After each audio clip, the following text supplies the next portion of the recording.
Cowboy fans, Cowboy Nation, this is me, Cowboy Legends for Life, coming back at you again with another video with my hopes that you like the last one. I tell you,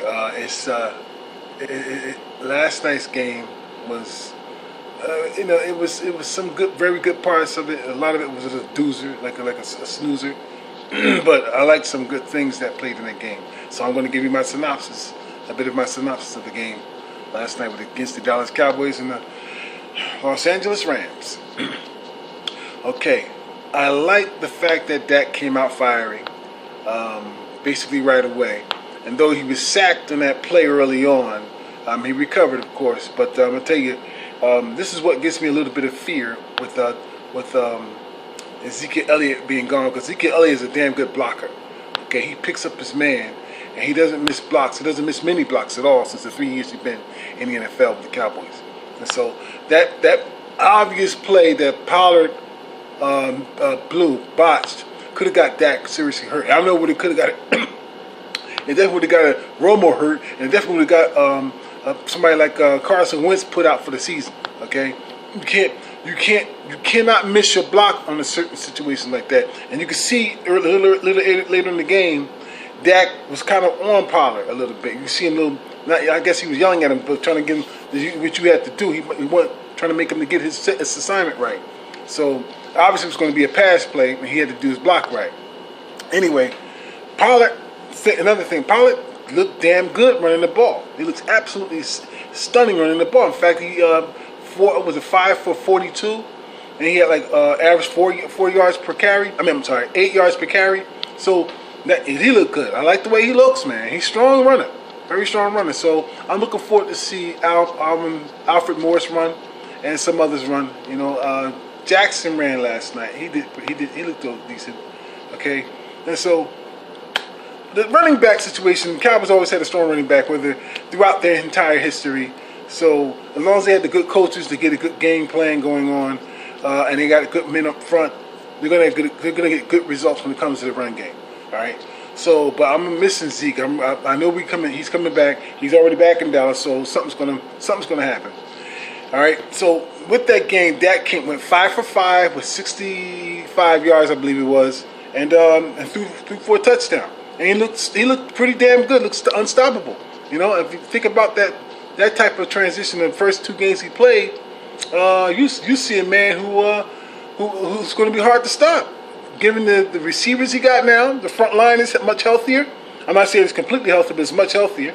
Because he hasn't had a decent front line since 2016, and that's because Free also had replaced Lyle Collins was replaced by Free, who did a decent job, but he wasn't completely, free from error himself. But after that year, Free had retired. That was his last year anyway.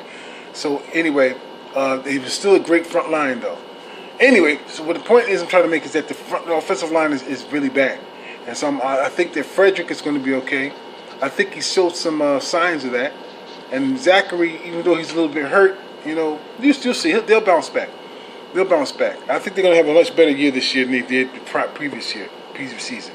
And it's not going to be no 58 sacks. To hell with that. But I didn't like what I saw last night. Like, we can't have that. We cannot have that. All right? Plus, okay, like I said, the receiving core is right and spot on. The way Dak threw the ball to them. I like the way Cobb came off, and like the old man Witt came off, and you see Witt, you see him, you see that old slow guy. Everybody talking about what he's going back here, man. He's gonna make things worse, man. What I'm telling y'all, man, the experience is everything. Okay, he's gonna be doing that all season long, like he's been doing the entire career. Okay, just coming off the fucking block and gonna make himself open, and he's gonna have 70.1% hands in terms of his catch rate, and he's going to catch the ball, and that was a first down. That's what we need from him, okay? And last year, the tight end situation was a little bit slow in developing, but though I knew before the season started that it was going to be Blake Jarwin. And guess what?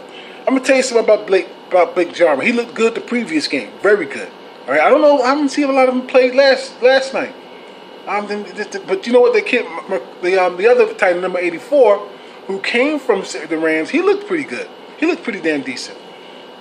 So, but with that, I'm going to tell you something about Blake Jarwin. Blake Jarwin is a wide receiver disguised as a tight end.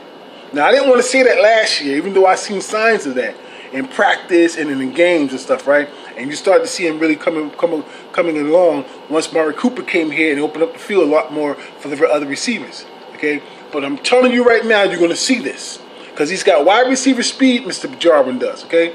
Blake Jarwin is a wide receiver disguised as a tight end. I'm telling you that. You're going to see that. Anyway, going along, the game was defensively, the Cowboys, first stringer, second stringer, third stringer, whatever the hell they threw out there was pretty damn good.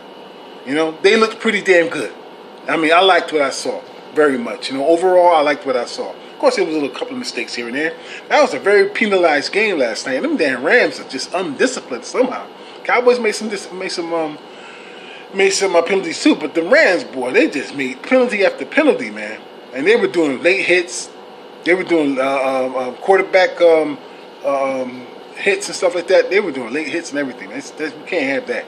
So one guy got thrown out of the game like they did the previous week on a situation. You can't be trying to be so damn aggressive like that. You can't do that. So they're a little bit undisciplined, bro. So I like the way we handle the Rams. Because that's truth of the matter is, that's the way it should have been in the postseason last year. All right? So what the game plan was last year was not what it should have been. Was attack the front line, attack and go after Goff, because he was a terrible quarterback in the second half of the season, and he would have been easy prey if goddamn Marinelli and them decided to damn attack the line. Can't have that again. Can't have Marinelli better not ever do that again when it comes to quarterbacks like Aaron Rodgers. And then Goff and whoever the rest of those guys. When you're in a tight game situation, let them fucking dogs loose, man. Okay? Don't pull that shit with the stay back, man, before the pads come across. That shit's gone. That shit, that's no good, okay? The coverage shit is no good. You got to put pressure on the fucking quarterback to keep him honest. All right? This is how the Giants beat goddamn Brady. Okay? That's twice. Because of that defense, not because of no fucking offensive goddamn schemes. They beat Brady over the defense, keeping him in his face, knocking him down, putting pressure on him. I'm thinking Super Bowl at this moment, bro, and that's what we need. We need Super Bowl type fucking schemes that will pressure the quarterback all season long.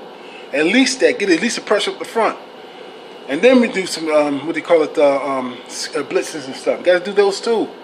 Anyway. You be holding people back. Marinelli, I'm tired of that shit from you, man. I love Marinelli. I'm tired of him doing that shit. And this shit does not work. It does not work. Anyway. But the ball was moved pretty good. Now, another thing. I'm going to talk about this White came out there. Mike White. Listen, man. I don't know what the hell is wrong with people.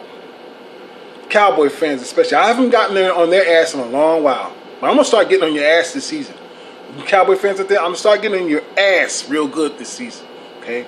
Because it's starting with not just Cowboy fans who view us as content creators, but some of these content creators got to be straightened out too. They gotta be questioned, bro. And I have been pissed at Foots the King for a couple of seasons now, talking this shit about Dak Prescott got to go. Mike White can replace him right now because he's pro ready. He's got the great footwork. Mike White is garbage. You understand me, Foots? Mike White is a piece of shit. And if your analysis is that, the fact that he can do it, I see him last week, after the game last week, where he played shitty last week. Foots the King said, well, you know, I want to see him give him a picture, put him in a situation where he's, hold on, I'm sorry. Sorry about that, we got call interrupted what I was going to say, so let me get back to it. Now, well, I was saying about Foots the King. Okay, now I like the guy and everything. He's personable. He's very respectful, very well mannered and everything. But there's a lot of times you don't know shit about football. You don't know shit about character either. Because you can see and tell how people were acting with Dak Prescott and Mike White first got there. Oh, Mike White's got a stronger arm. You see, he threw past the damn the football touchdown pole, through the uprights, and Dak could barely make it. Oh, Mike White's gonna take his job. Dak's gonna be working in the goddamn ice cream store soon. I'm telling you, man, you Cowboy fans, man, you're some dumb motherfuckers, man. You know, I've not been in your ass a long while. I'm telling you, I'm gonna start doing it this season. Some of y'all are some dumb asses. Okay? I'm telling you now, don't talk that shit to me about who's quarterback. Let's go Cooper Rush. Shut up! You're stupid. You sound like Eagle fans. Okay? So give me a break, okay? Mike White is garbage. Mike White ain't ready. He ain't pro ready. He ain't ready at all. Okay? So let's end this Mike White card. Send him where they sit Rico Gather's ass. That's where you send Mike White. Send him where they sit Rico Gather. Send him to Cleveland. Let him back up fucking Baker Mayfield. All right? God damn, man. You guys, boy, y'all shit don't know shit. You gotta be the young ones. Gotta be the young dumb ones, man. All right? Dak Prescott is a fucking good quarterback. One of the best quarterbacks in the league. Period. We have been absolutely lucky. And anyway, I'm not gonna get into that. I'm just telling you that Mike White sucked. And I love the way Cooper Rush. See, Cooper Rush came in there. They purposely put Mike White after Dak Prescott in that series, right? Mike White played damn near there most of the game. Tell you the truth, all right. And he was garbage. He couldn't move the ball. He don't have no pocket awareness whatsoever. This guy. He was jumping out. He was trying to jump out and try to cross it, but he was holding on to the ball, trying to wait to see what the receiver do. When it should be a timing pass for him. That's how you're gonna learn your receivers, when you put in a timing pass with them. You got to get more acquainted with your receivers. All right. This guy was he looked like he was about to throw, and he stopped and popped again and threw the ball. He threw an interception. Okay. I think he threw 2 interceptions, I believe, or something like that. Almost 2.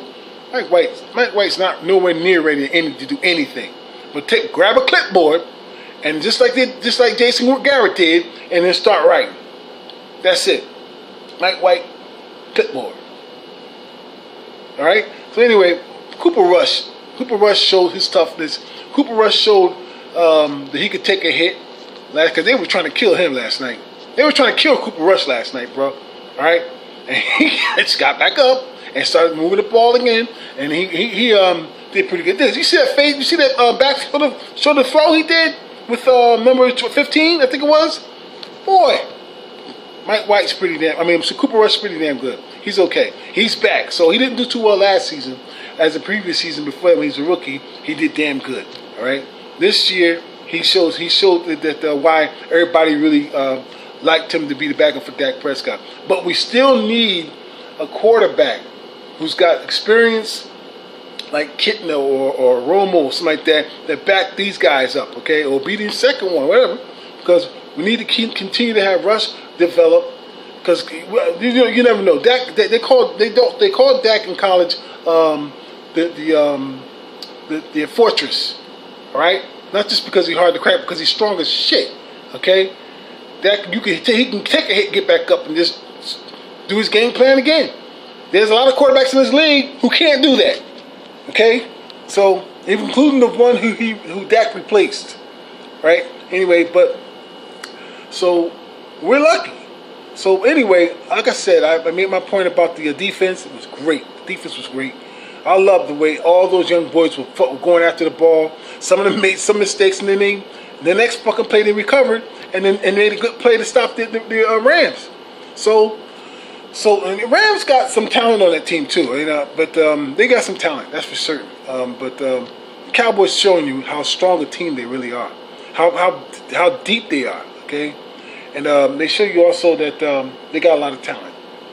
The linebacker crew with this kid number 57. He got hurt last week, but I think he's going to make the team. Oh my God, man! I mean, I want to see him and Joe Thomas, and of course Sean Lee on that side with the rest of with the LVE and Smith. Man, that linebacker crew is going to do some serious damage. They're going to do some serious damage to people, man. I don't want them to hurt nobody, but that's what's going to happen. I'm serious. So everybody who's going to play them, start getting some insurance, because you may need it. All right? So anyway, with that, that's my synopsis of the last night's game.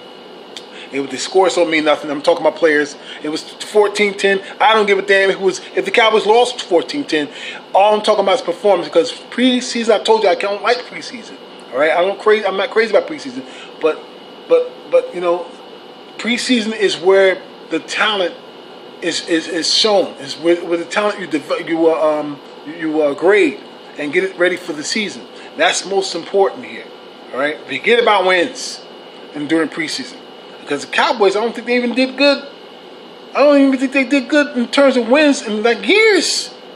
I stopped counting wins in preseason. It's crazy. Why did you do that? It don't mean a damn thing. Performance is more important.